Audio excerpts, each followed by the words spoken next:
Assalamualaikum warahmatullahi wabarakatuh. Selamat siang, selamat pagi, atau selamat malam bagi teman-teman yang melihat video ini. Yang terhormat Bapak Fasilitator saya, beliau Bapak Aris Sugiarto. Yang saya hormati Bapak pengajar praktik saya, yaitu Bapak Anggun Pribowo. Dan tak lupa narasumber saya yang sangat saya kagumi, Ibu Dini Murdianton SPD, selaku Kepala SMP Negeri 3 Tempuran. Dan tak lupa teman-teman yang mungkin melihat video ini, semoga senantiasa dalam keadaan sehat walafiat. Teman-teman, izinkanlah saya di sini akan mewawancarai kepala sekolah di tempat saya bekerja, yaitu bersama Ibu Dini Murdianton. Dan mungkin Ibu bisa menyapa di kamera. Selamat pagi, siang, atau malam mungkin yang mirsani, mungkin nanti di-upload di YouTube atau Instagram atau mana. Salam hormat saya untuk Bapak Fasil dan Bapak PP serta rekan-rekan CKB Angkatan 11. Semangat.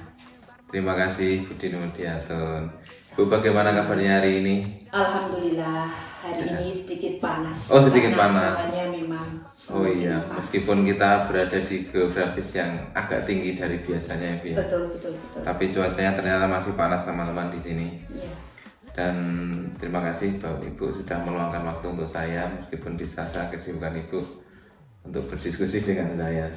Ya, insya Allah saya selalu siap membantu dan mendukung peran Bapak ataupun dengan tugas-tugasnya sebagai CGP. Semoga selalu diberikan kemudahan dan amin. Terima kasih Bu Dini Murdianton. Baik, mungkin untuk beberapa menit ke depan kita akan berdiskusi, Ibu.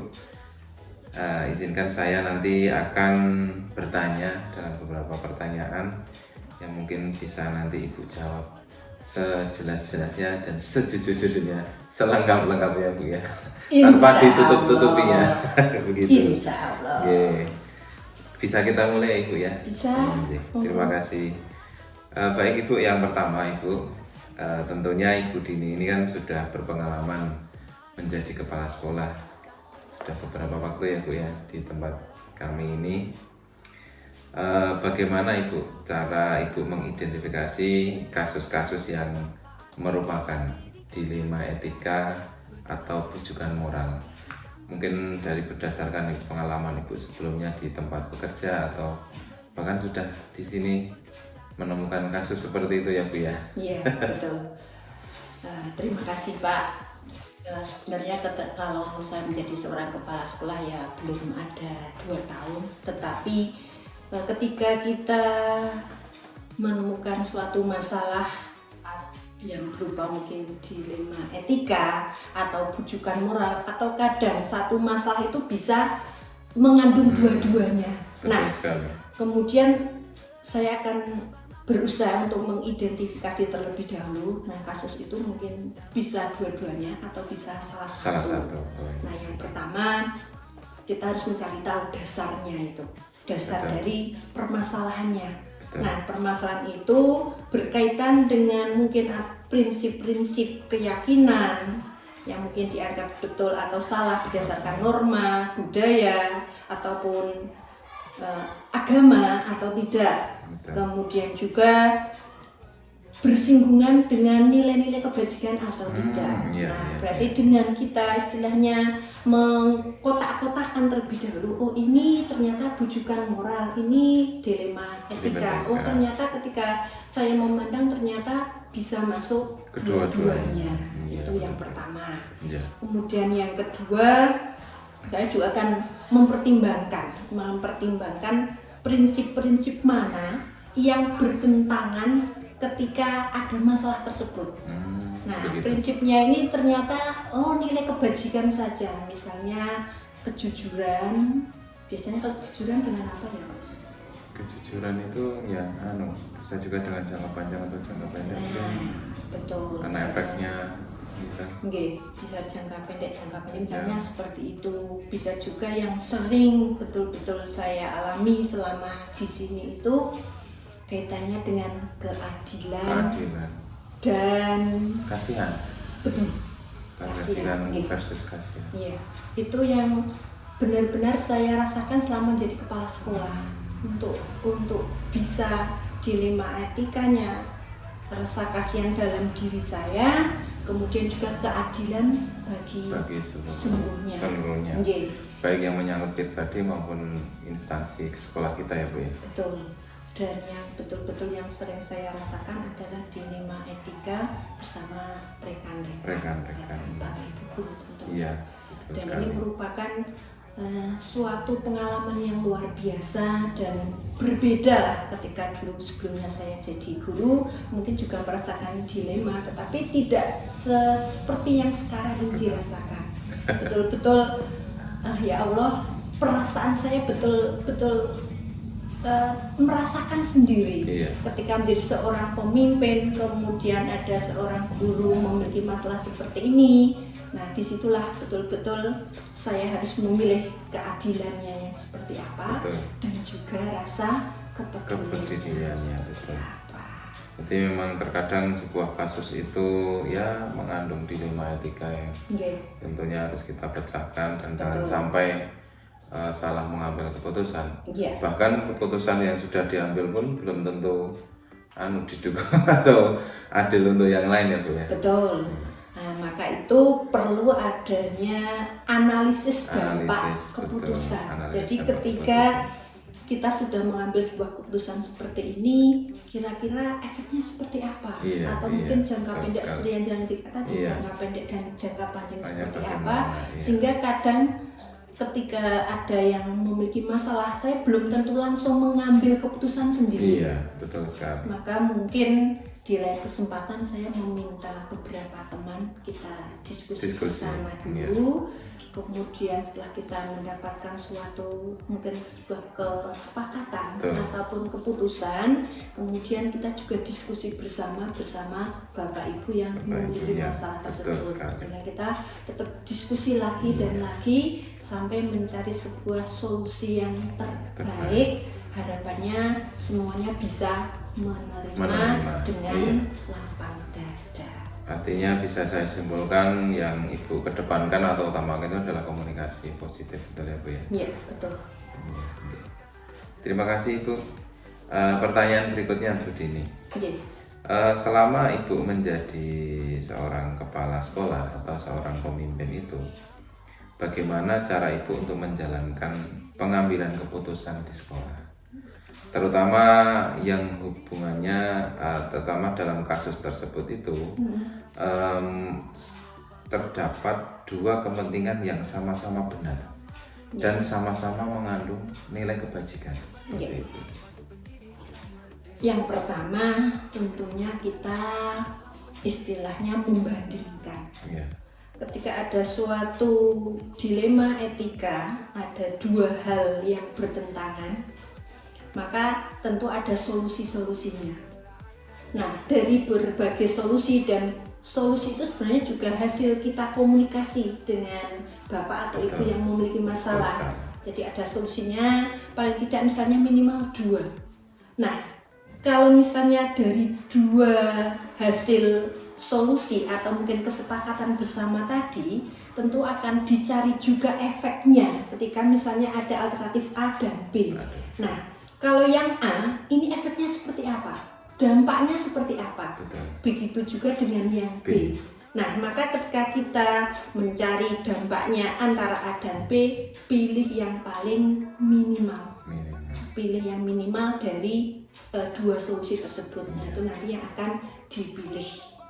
Dan tentu saja keputusan itu juga hasil kesepakatan bersama, bukan dari saya satu pihak, betul ya. Bukan dari satu pihak saja. Iya, berarti nanti dicari mana yang lebih bermanfaat dan membuat efeknya sedikit daripada memilih nanti sedikit manfaatnya tapi efeknya besar gitu ya. Iya, efek negatif maksudnya ya. Gitu. Oh iya. Terima kasih Ibu. Pertanyaan ketiga Ibu ya. Berkaitan dengan langkah-langkah atau prosedur seperti apa yang biasanya Ibu lakukan dalam pengambilan keputusan? Oke. Yang pertama, mungkin saya akan mendengarkan dulu. permasalahannya seperti apa. Ya. Saya dengarkan terlebih dahulu. Kemudian yang kedua, mungkin dari Pak Acik sendiri juga sudah mendapatkan informasi tentang coaching, sehingga harapannya ketika dalam pembicaraan atau diskusi, harapannya muncul solusi dari yang memiliki masalah yang berdilema itu. Betul. Nah, harusnya kalau bisa sampai ke arah situ nanti akan lebih baik, sehingga ketika dalam satu pembicaraan mungkin belum bisa, maka mungkin nanti di waktu yang kesempatan juga akan diskusi lagi. Tapi ketika misalnya pernah juga terjadi tidak muncul solusi, maka saya juga akan seperti tadi, saya akan diskusi dengan rekan yang lain. Saya akan mengajak yang istilahnya mungkin menurut saya yang bisa dipercaya. Kalau misalnya permasalahan yang dialami Bapak atau Ibu guru terkait itu sebuah rahasia misalnya, tentu saya juga akan meminta pertimbangan kepada salah satu atau dua guru yang juga bisa dipercaya. Nah, setelah itu mungkin juga seperti tadi, ada beberapa solusi, kemudian dicari alternatif solusi, cari yang dampaknya sedikit tapi manfaatnya yang banyak, kemudian baru nanti saya matur sama Bapak Ibu yang bersangkutan. Itu ada, jadi ada dua hal. Pertama mungkin secara coaching sendiri, jadi berdua cukup, sudah ada solusi, tidak masalah. Tapi kalau tidak ada, maka saya sharing dan minta pendapat dari teman terdekat. Dalam arti terdekat itu adalah teman yang bisa dipercaya. Dan kalau di sekolah sini tentu saja yang saya anggap lebih senior dari saya juga dalam mungkin kedewasaan, dalam pengalaman, juga mungkin dalam usia. Karena mungkin usia saya juga ada yang lebih senior dari saya di sini. Betul sekali. Seperti itu, Pak. Dari jawabannya Ibu tadi, saya tadi menggarisbawahi ada kata coaching ya Bu ya? Iya, betul. Oh iya teman-teman, saya lupa Ibu Dini ini adalah guru penggerak angkatan berapa? 4 ya? Oh angkatan 4 teman-teman. Dari beliau sudah pernah belajar PGP, apalagi saya yang calon guru penggerak angkatan 11. Jadi menggarisbawahi kata coaching, betul sekali Bu. Coaching itu bisa digunakan di beberapa lini ya Bu ya. Salah satunya untuk menyelesaikan atau sebagai pertimbangan pengambilan keputusan Bu ya. Tentunya Bu juga pasti sudah preso tentang 4 paradigma, 3 prinsip dan 9 langkah itu. Keputusan. Kalau saya tadi nyimpulkan sebenarnya dari ketiga hal yang digunakan tadi sudah mencakup ke dalam langkah-langkah atau prosedur yang Ibu ambil ya Bu ya. Luar biasa. Oke. Terima kasih Bu Dini. Pertanyaan berikutnya Bu Ibu. Hal-hal apa saja Ibu yang selama ini Bu Dini anggap hal efektif dalam pengambilan keputusan? Hal yang paling efektif itu seperti apa? Hal yang efektif khususnya dalam kasus-kasus dilema etika. Hal-hal efektif ketika saya bisa istilahnya menyelesaikan suatu masalah yang dilema etika, yang dianggap paling efektif. Yang efektif adalah adanya kejujuran dan keterbukaan dari Bapak atau Ibu yang sedang mengalami permasalahan dilema etika. Yang pertama dari Bapak atau Ibu itu jujur dulu, terbuka.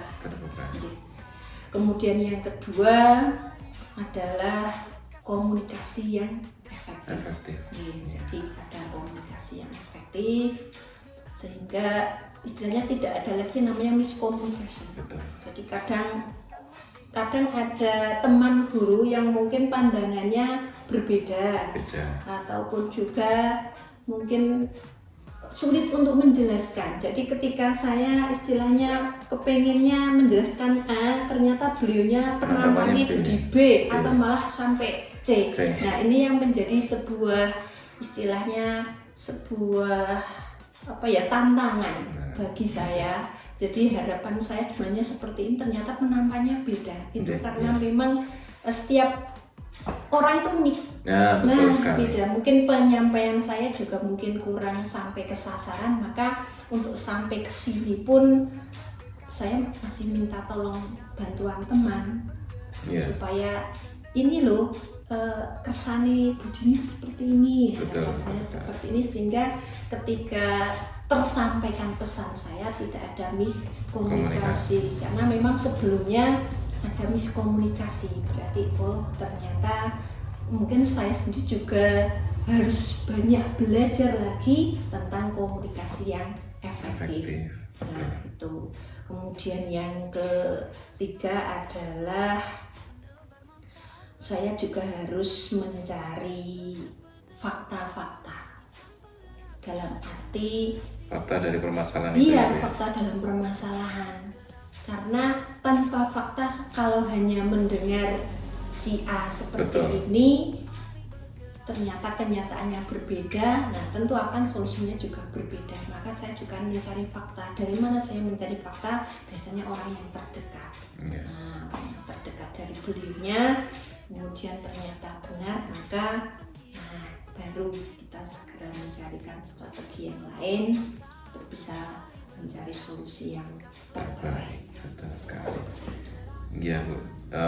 Benar apa yang dikatakan Bu Dini, bahwa memang terkadang kalau kita bersosialisasi dengan rekan kerja ya Bu ya, ada yang sudah saling klop satu Iya. kelompok, Betul, begitu diajak komunikasi ternyata nggak sefrekuensi, jadi nggak nyambung, betul. masalahnya jadi nggak selesai Bu ya. Iya, iya.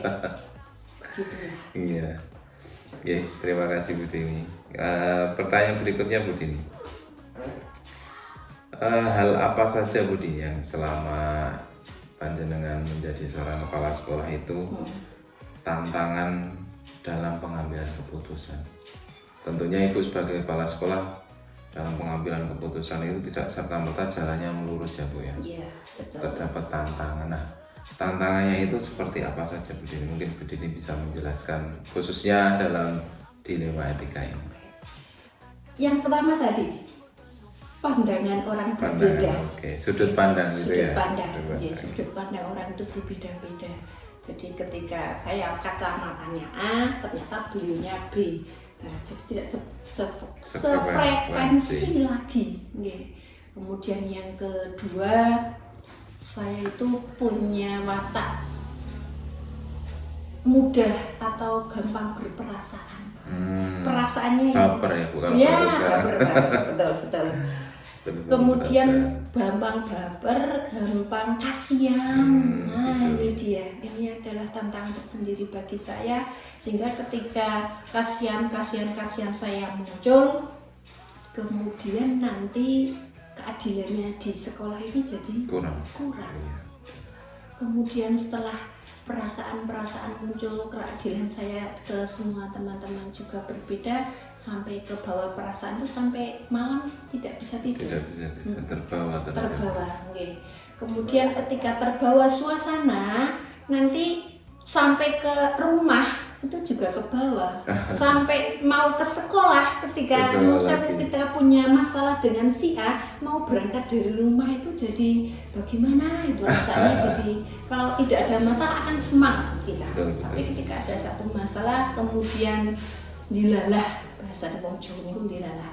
Beliaunya karena memiliki watak yang karakter yang berbeda-beda, ternyata belum dewasa, seperti acuh tak acuh, kemudian seperti nuwun sewu anak kecil sampai seperti itu juga istilahnya ternyata apa yang kemarin diputuskan istilahnya bisa menerima, tapi ketika paginya kok berubah jadi seperti jadi satu pemikiran tersendiri bagi saya. Sebenarnya tantangannya saya seperti itu. Jadi tetap saya juga akan berusaha bagaimana cara untuk istilahnya memberikan pengertian, pemahaman yang mungkin bisa dengan yang lain. Bahkan juga saya minta tolong teman untuk bisa memahamkan supaya tidak jadi miskomunikasi.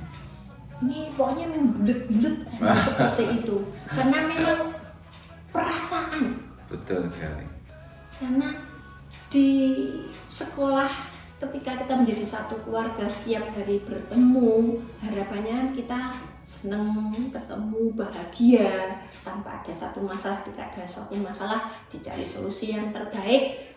Nah, kemudian bisa saling menerima, lapang dada, bahagia lagi. Betul. Tapi kan tidak semua orang seperti itu. Betul. Nah, pada ketika kita diskusi seperti ini bisa diterima, bisa senang, lapang dada. Nah, itu kan sudah istilahnya puas. Tapi ketika paginya bertemu kok dengan muka yang berbeda, terus tidak bertegur sapa, loh kemarin itu seperti apa, maka sekarang kok berbeda lagi. Nah, itu kadang yang seperti itu yang membuat saya, loh kemarin seperti itu, maka sekarang kok berubah. Nah, Betul, inilah berarti kan akhirnya nanti jadi bujukan moral karena Bujukan ada moral. pihak orang ketiga yang istilahnya menjadi merubah apa yang mungkin sudah menjadi diskusi kita, dan bahkan juga tidak hanya berdua, mungkin dengan teman yang lain. Ini adalah isi hati saya. Berarti selain daripada faktor eksternal, juga faktor internal itu Betul. dari Bu Dini juga menjadi tantangan dalam pengambilan keputusan, begitu ya Bu Dini. Ya teman-teman, kadang jujur saja kita tuh ya sebagai guru juga sering sih menghadapi dilema etika atau bujukan moral yang datang atau punya tantangan dari faktor eksternal dan internal. Sehingga itu akan mempengaruhi dalam pengambilan keputusan kita. Betul ya Bu Dini. Oke. Izin saya melanjutkan kembali Bu Dini, pertanyaannya berikutnya adalah apakah Bu Dini ketika Ibu itu memiliki tata cara khusus atau jadwal tertentu dalam penyelesaian kasus dilema etika? Apakah langsung diselesaikan di tempat atau mungkin ada hari khusus dalam Ibu Dini mengevaluasi kerja dari terutama rekan-rekan kami sebagai guru, atau bentuk prosedur yang lain yang mungkin pernah Ibu jalankan seperti itu? Kalau jadwal khusus sebenarnya tidak ada. Tidak ada. Insidental saja. Insidental. Ya, jadi ketika mungkin ada bapak ibu guru misalnya sedang mengalami suatu kasus yang mana mungkin bujukan moral atau dilema etika, kemudian mencari saya, nah nanti kita pakai coaching tadi, kalau bisa langsung dapat solusi. Kalau tidak, misalnya saya sendiri juga belum bisa memberikan keputusan, nah saya juga akan mencari informasi faktanya tadi dulu, kemudian berkolaborasi dengan teman-teman. Betul. Tentu saja dengan rekan sejawat yang tadi saya aturke yang senior, yang saya anggap beliaunya lebih dewasa daripada saya minta pertimbangannya, baru nanti saya memilih waktu, dan tentu saja tidak mengganggu KBM. Sampai mengganggu KBM, pada waktu yang kosong mungkin anak-anak sudah pulang, kita diskusi bersama. Dan saya itu suka diskusinya itu tidak selalu di ruangan seperti ini. Saya sering berada di luar, di taman, di area yang luas, atau di bawah pohon, sehingga tidak terlalu resmi atau formal, sehingga pembicaraan juga akan lebih santai. Suasana baru, Suasananya baru, membangkitkan semangat gitu ya Bu ya. Betul, yang pasti tidak panas. Tidak panas. Betul, kadang masalah itu membuat kita panas juga. Betul, suasananya panas, masalahnya panas. Ditambah panas secara psikologi kan kita sebagai manusia juga ya seperti itulah. Betul. Ya, terima kasih Bu Dini. Pertanyaan berikutnya Bu Dini, apakah ada seseorang atau faktor-faktor yang selama ini membantu Bu Dini atau mempermudah Bu Dini dalam pengambilan keputusan, khususnya itu dalam kasus-kasus dilema? Oke, faktor yang membantu yang pertama adalah sikap terbuka dan kejujuran dari bapak atau ibu tadi. Kalau bapak ibu tadi memiliki sifat terbuka, jujur, kemudian diajak diskusi, komunikasinya mudah, bagus, cepat solusinya juga. Apalagi dia juga bisa menerima, mungkin kalau di coaching dia bisa mencari solusi sendiri, kan luar biasa. Jadi dia tidak usah memberikan solusi, tapi ketika sampai mentok akhirnya kan nanti juga bisa memberi solusi. Kemudian yang kedua, teman atau Teman. rekan sejawat. Nah, teman rekan sejawat ini ada dua kalau saya. Yang Iya. pertama adalah teman-teman yang ada di sini. Teman-teman yang ada di sini, guru senior yang lebih dewasa. Kemudian yang kedua, tentu saja teman-teman kepala sekolah. Betul. Oke. Kebetulan kita juga pengangkatan ber-10, saya rasa juga hampir semua kita ber-10 juga memiliki pengalaman yang sama dalam menangani masalah teman-teman atau rekan-rekan Bapak Ibu guru. Kemudian juga dengan kita memiliki persamaan, dulu pernah mendapatkan materi yang sama juga mungkin mengalami pengalaman yang sama, kita juga sharing. Nah, saya juga sering mungkin lewat telepon atau kita di komunitas belajar itu juga ketika ada suatu permasalahan seperti ini, ada jalan keluar seperti apa, nah kita juga selalu diskusi. Sehingga tidak istilahnya mentok ke saya sendiri itu. Betul sekali. Kemudian juga harapannya juga teman-teman di sini kita semuanya berkolaborasi semuanya, sehingga istilahnya ayo dirembuk bareng-bareng. Harapannya semuanya juga sama-sama. Betul. Ada yang punya masalah, kemudian yang lainnya juga memiliki rasa empati, peduli. Jadi bareng-bareng, apalagi kok berkaitan dengan tugas sekolah misalnya. Iya. Nah, ada permasalahan tapi ada hubungannya dengan tugas sekolah. Nah, kalau semuanya kolaborasi, tugasnya beliaunya misalnya berhalangan hadir atau seperti apa, di sekolah tetap bisa berjalan.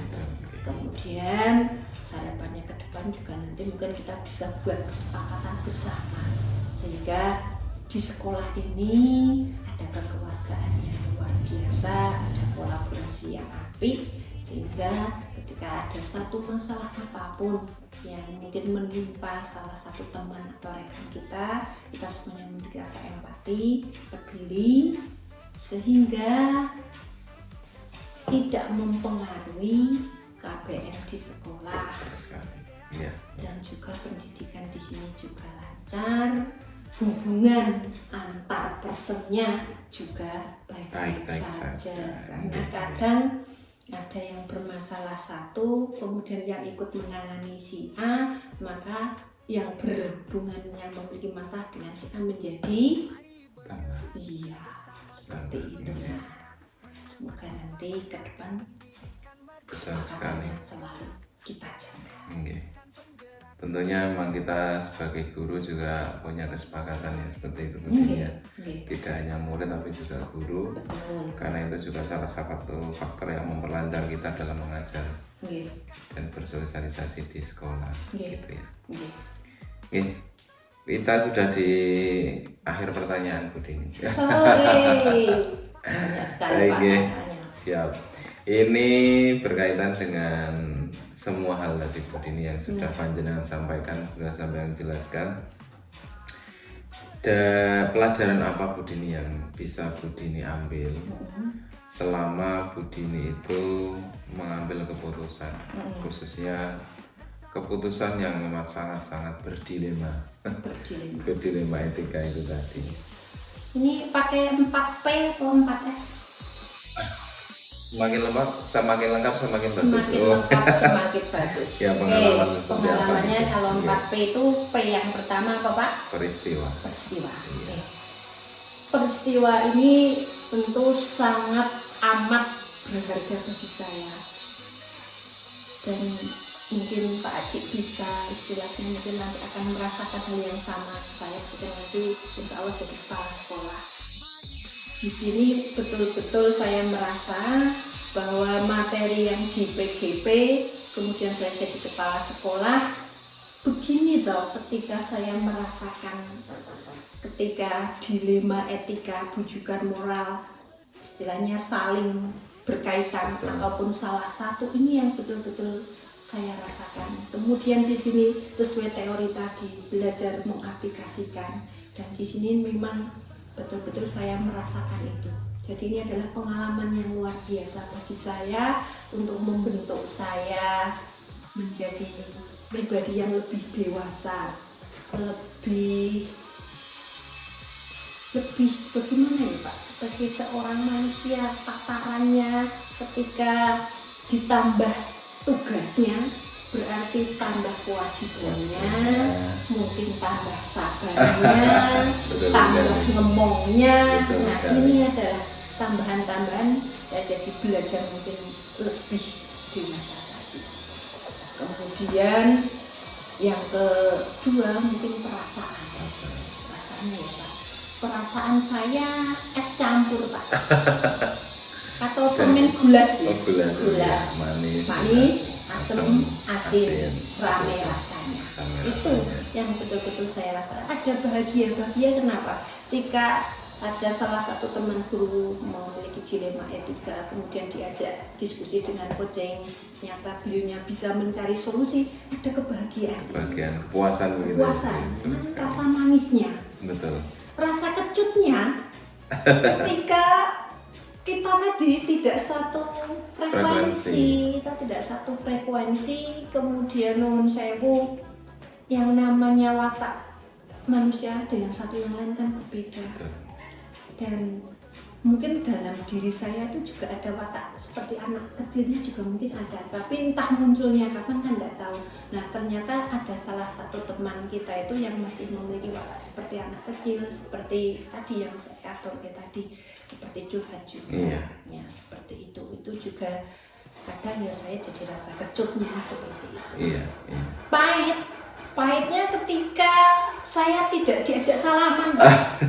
Langsung itu. Iya langsung. Efeknya Jadi, langsung terasa gitu. langsung terasa pahitnya. Jadi ketika bareng-bareng beliaunya ajak salaman, saya dilewati. Nah itu gitu kan ya. pahit sekali. Betul sekali, Ya, ya. itu kan berarti kan karena kemarin apakah saya belum apa istilahnya, belum bisa mengambil keputusan yang bagus. Padahal menurut saya keputusan yang saya ambil bukan dari saya pribadi. Saya sudah konsultasi ke dinas, kemudian diskusi dengan teman-teman yang lain, dan kita bareng-bareng. Kemudian beliaunya ketika ketemu sudah bisa menerima, kok paginya seperti itu. Nah, inilah yang betul-betul ada perasaan yang luar biasa, yang berbeda. Itu tadi sudah pahit, kecut, manis ya Pak ya, Manis, sudah iya. perasaan. Kemudian P yang ketiga apa Pak? Pembelajaran. Nanti pembelajaran yang saya ambil adalah dengan saya mungkin sering berinteraksi dengan Bapak Ibu guru, dengan berbagai permasalahan, entah bujukan moral, entah dilema etika, saya menjadi lebih tahu, saya menjadi lebih paham. Mungkin ketika ini dihubungkan dengan kompetensi seorang kepala sekolah, kematangan emosional, sehingga ya memang seperti ini.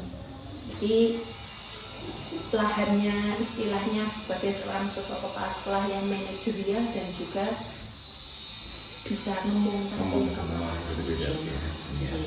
Jadi saya nikmati perannya, dan insya Allah semakin banyak atau semakin pengalamannya bertambah, tentu juga saya akan semakin lebih dewasa, semakin bisa istilahnya mengelola emosi. Ampun ngantuk Pak. Mengelola emosi. Dan alhamdulillah karena didikan di PGP mungkin juga di KSE kompetensi sosial emosionalnya sedikit demi sedikit selalu berproses untuk selalu dimatangkan emosinya. Kemudian P yang terakhir adalah penerapannya ke depan. Nah, penerapannya ke depan adalah saya ingin menerapkan atau menjadi pribadi yang lebih matang, lebih dewasa dalam bersikap, bertingkah laku, berbicara, apalagi dalam kematangan emosional.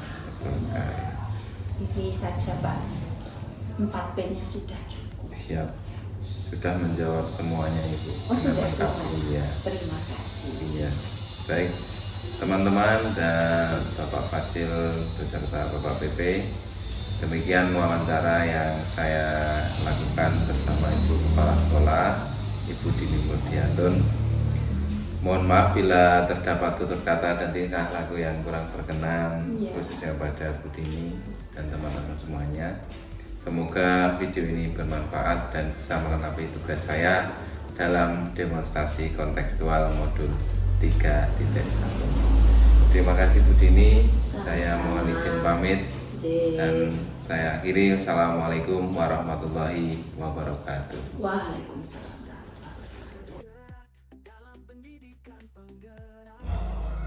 Baik. Bismillahirrahmanirrahim. Assalamualaikum warahmatullahi wabarakatuh. Waalaikumsalam warahmatullahi wabarakatuh. Yang terhormat Bapak fasilitator saya, Bapak Aris Sugiarto, yang saya hormati Bapak pengajar praktik saya, Bapak Agung Wibowo, dan saya hormati juga Bapak Usman Hasani selaku Kepala Sekolah SD Negeri Growong. Pada kesempatan kali ini kami berdua akan melakukan wawancara terkait dengan dilema etika yang pernah Pak Usman alami selama bekerja di Sekolah Negeri Growong. Iya. Baik, pada kesempatan ini izinkan saya akan berdialog dengan Bapak Usman.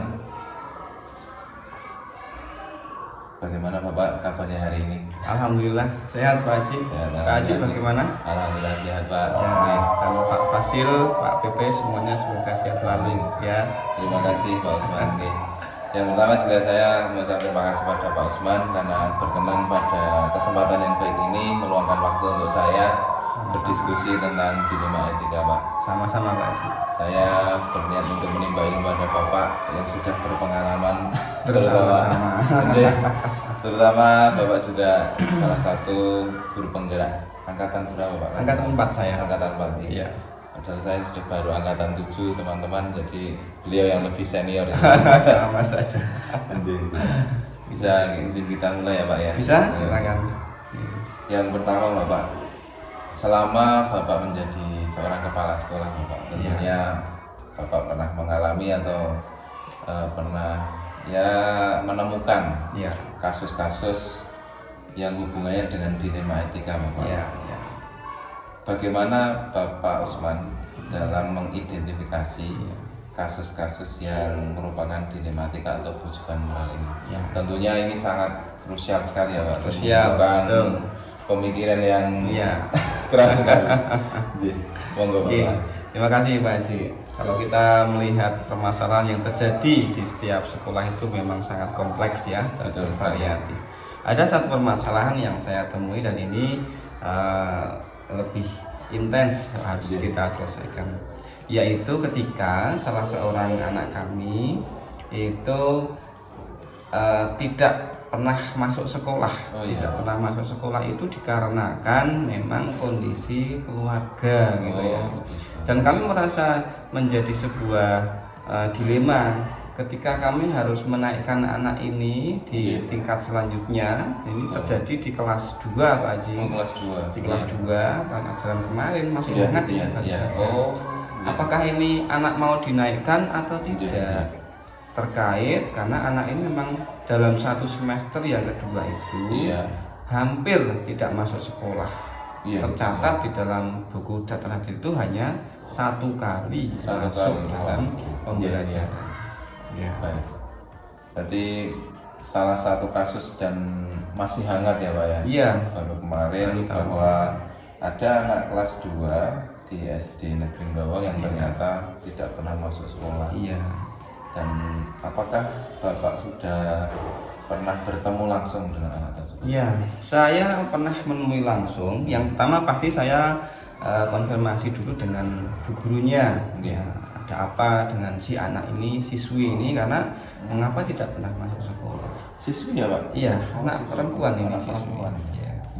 Setelah itu kami pun mencari informasi dengan kami kunjungan ke orang tuanya. Ya.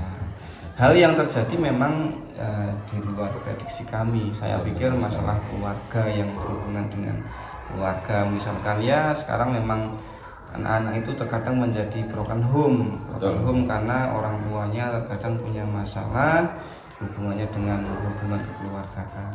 Iya, Tapi iya. masalah yang saya hadapi ini ternyata bahwa orang tuanya itu bekerja di luar Pulau Jawa. Iya. Ya. Beliau bekerja di Kalimantan, bapaknya dan ibunya kok ya sudah meninggal Pak Haji. Orangnya. Dan anaknya itu tinggal dengan Neneknya. Oke.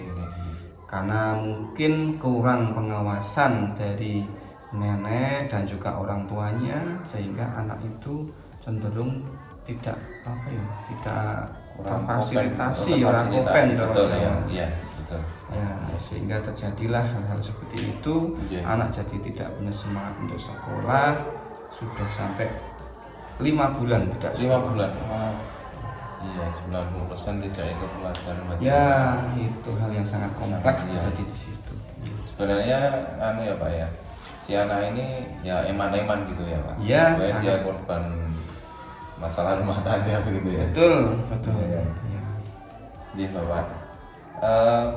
Selanjutnya Pak, sebenarnya bagaimana Bapak dalam menyikapi Pak terhadap kasus yang terjadi pada siswi tersebut di sekolah Bapak? Tentunya dalam kasus ini Bapak terdapat dua kepentingan yang sama-sama benar gitu ya Pak. Iya.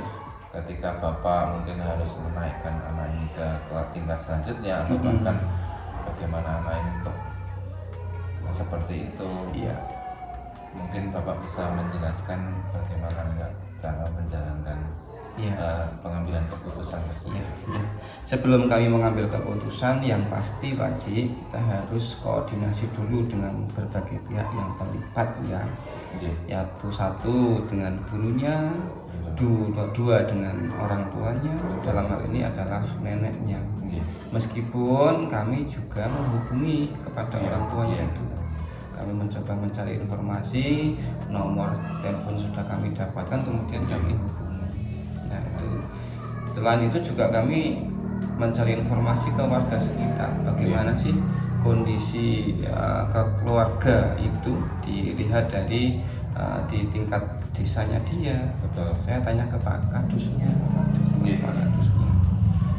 Kami juga berkoordinasi dengan Bapak Komite, ya selaku relasi kami dalam mengambil keputusan. Jadi banyak sekali pihak yang kami libatkan sebelum kami final mengambil keputusan. Ya, seperti itu Pak. Luar sekali Bapak, dan saya sangat setuju kalau seperti itu. Mungkin besok saya bisa menerapkan Bapak besok. Semoga tidak ada masalah. Iya, semoga tidak ada masalah begitu ya. Gitu ya. Jadi Bapak Usman ini telah banyak mengambil langkah. Kemudian sebelum nanti pengambilan keputusan berkoordinasi dengan guru atau wali kelasnya, dan juga bahkan dengan wali muridnya, yaitu di sini adalah neneknya. Tapi mungkin nggak Bapak dari ketika jenengan berkoordinasi atau mengkomunikasikan masalah itu terhadap neneknya, apakah juga 100% informasi ini Pak? Maksudnya itu kan mungkin lebih kepada orang tuanya kepada dengan neneknya. Iya. Saya kan nenek itu kadang mungkin hanya dikasih salam ya di belakang sekolah. Ya, memang kelemahan dari pengasuhan bukan oleh orang tua seperti ini Pak Haji. Salah satu kelemahannya, neneknya itu tetap memiliki rasa sayang yang lebih gitu kan. Terkadang rasa sayang lebih itu justru menjadi bumerang untuk si anak. Iya, orang nenek ya khususnya seperti halnya itu yuk toko pasrah, wes lah sekolah ya udah popo. Padahal sebetulnya orang tuanya itu sebetulnya juga sangat menyayangkan, tapi memang secara fisik orang tuanya tidak ada di lingkungan si anak itu tempat tinggal, sehingga pengawasan tetap berkurang. Iya, berarti ini ada nilai yang bertentangan ini teman-teman, yaitu ya keadilan melawan kasihan. Betul sekali ya. Iya, dua hal ini. Di satu sisi ya keadilan, tapi di satu sisi kasihan kepada anak, karena biasanya ya saya simbah itu emannya luar biasa. Betul. Tapi Ya. terkadang salah arah. Salah arah. Oke. Ya Pak Mas, terima kasih. Ya. Berikutnya Pak Usman nih, langkah atau prosedur apa yang biasanya Pak Usman ambil sebelum nanti melakukan keputusan, ya tidak hanya dalam kasus yang seperti Iya. imigrasi pada siswi, mungkin dengan kasus dilema yang lain. Betul, Pak Cik. Yang pasti saya pertama lakukan itu adalah saya menginvestigasi ke anaknya dulu. Betul sekali Pak. Harus ada pendekatan face to face, heart to heart, dari hati ke hati Iya. dengan si anak itu. Karena anak itu terkadang dia menjadi punya masalah itu karena tidak punya tempat untuk meluapkan perasaan. Betul. Ya. Ini yang saya rasakan. Dan ketika saya face to face dengan anak itu, dia merasa nyaman sebenarnya. Iya. Dia merasa sangat nyaman, sangat kita ngobrol dengan anak itu menjadi suatu hal yang ini loh sebetulnya poin-poin titik orang tua itu harusnya seperti ini. Iya. Ya, bagaimana cara kita itu berkomunikasi, apalagi dengan anak-anak kita. Itu yang pertama. Coba saya pendekatan dengan anak-anak. Kemudian saya home visit. Iya, saya kunjungi ke rumahnya, yaitu bertemu dengan neneknya tadi yang saya sampaikan. Kemudian saya juga berkoordinasi Pak Haji dengan Bapak Komite yang selaku sesepuh kami. Dan yang terakhir, kita punya atasan. Jadi apa yang nanti mau kami putuskan terhadap anak itu, kami koordinasikan dengan pihak Korwil atau koordinator wilayah selaku atasan langsung dari saya. Betul. Ya, tentunya masalah teman-teman yang biasanya terjadi dengan siswa itu tidak lepas dari mungkin latar belakang dari anak itu ya. Betul. Masalah keluarga atau Iya. Karena kita tidak sebagai seorang guru tuh tidak langsung bisa menjudge anak ini membuat masalah, pasti ada sebabnya ya. Pasti. Gitu, ya. Itu pasti. Sedangkan kami dari guru itu juga terbatas mau menolong semua karena juga masih banyak siswa juga yang membutuhkan kami di sekolah. Iya. Gitu, Pak. Iya. Oke, terima kasih Pak. Iya. Selanjutnya Pak Usman, hal-hal yang apa saja yang selama ini Pak Usman anggap efektif dalam mengambil keputusan, khususnya dalam kasus-kasus dilema etika? Iya. Yang paling Efektif. efektif ini adalah ketika kita berkomunikasi secara jujur, Pak Haji. Betul. Jujur. Nah, memang komunikasi yang jujur itu tidak mudah. Betul. Karena si anak itu pasti terkadang menyembunyikan sesuatu. Wah. Jadi Iya. kita itu sebagai seorang guru harus punya trik khusus bagaimana membuka hati murid kita ketika anak-anak kita itu bermasalah. Sehingga apa yang ingin mereka sampaikan itu betul-betul dari hati, jujur apa adanya. Terkadang hal itu sering ditutupi sama anaknya itu sendiri. Betul. Jadi sangatlah penting ketika kita sudah berkomunikasi secara jujur, secara efektif, dan kita tunjukkan juga empati kita. Seolah-olah kita berada dalam permasalahan itu. Insya Allah anak itu akan lebih mudah untuk kita tangani. Betul sekali. Jadi sangat pentingnya komunikasi. Betul sekali. Trik dan perlakuan yang khusus agar anak ini memang benar-benar bisa mengeluarkan unek-uneknya seperti itu ya Pak Usman. Iya. Agar nanti juga bisa dicarikan solusi dari permasalahan di anak tersebut. Terima kasih Pak Usman. Dan berikutnya Pak Usman, hal-hal apa saja Pak Usman yang selama ini Anda rasakan sebagai tantangan dalam pengambilan keputusan? Tentunya Pak Usman sebagai kepala sekolah itu kan pasti ada tantangan ketika mengambil keputusan A, pasti ada resikonya. B juga ada resikonya. Pasti ada resikonya. Monggo, Pak. Ada dua hal yang harus kita pertimbangkan memang. Satu, kepentingan individu anak itu, dan yang kedua adalah kepentingan sekolah. Betul. Dalam hal ini sekolah itu kepentingan dinas. Ya. Betul. Kami terus terang juga terkadang dilema, Pak. Betul. Ketika anak itu harus dinaikkan karena memang aturan dinas seperti itu. Walaupun bagaimanapun kondisinya, si anak itu harus dinaikkan. Tetapi kalau kita melihat faktanya, anak itu memang tidak bisa untuk mengerti. Nah, jadi dua hal ini, yaitu kepentingan pribadi si anak dan kepentingan dinas ini yang kadang menjadikan kita itu sulit untuk menentukan sebuah keputusan. Betul sekali, gitu. Tantangannya kepentingan individu dan sekolah ya, terus ditambah juga mungkin tantangan jangka pendek dan jangka panjang ya Pak ya. Iya. Seumpama sekolah dalam kasus ini harus mengeluarkan anak atau memindahkan anak ke sekolah lain, belum tentu nanti anak ini akan melanjutkan sekolah ya teman-teman. Betul, itu yang terjadi Bapak Ibu, seperti itu. Terkadang anak yang broken seperti itu malah jadinya sudah sekalian broken gitu.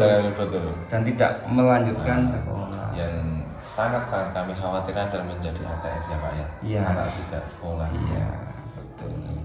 Padahal juga sangat-sangat dilema sekali yang terjadi di sekolah. Ya. Berikutnya Pak, apakah Bapak memiliki sebuah tata cara atau jadwal tertentu Bapak dalam menyelesaikan kasus dilematika?